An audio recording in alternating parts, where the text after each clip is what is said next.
if I'm working my program well, before I go to the airport, I say a prayer because I know I'm going to be triggered, but I don't always do that.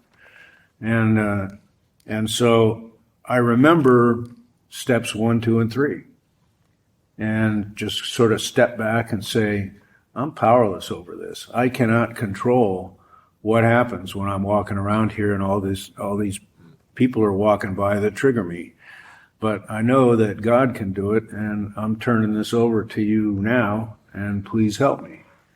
And I'm usually amazed that from then on, the women that walk in front of me aren't as good looking as the ones that were walking in front of me before I said the prayer, or they're not dressed the same way, or whatever.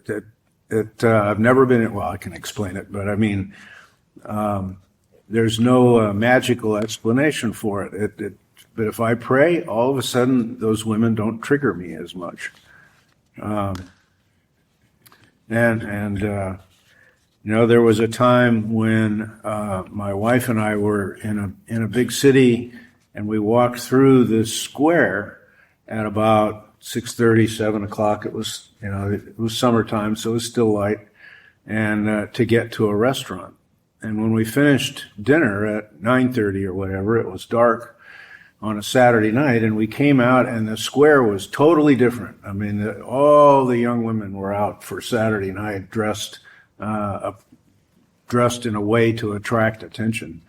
And there were dozens of them. And it was like, wow, look at that one. Whoa, look at that one. Wow, look at that one. And finally I turned to my wife and I said, why don't we can we just walk one block over and get off of this square and just take the sidewalk? And my wife's not in recovery. She didn't fully understand. And I said, well, I just don't need the input. And so we did, and things got a lot better.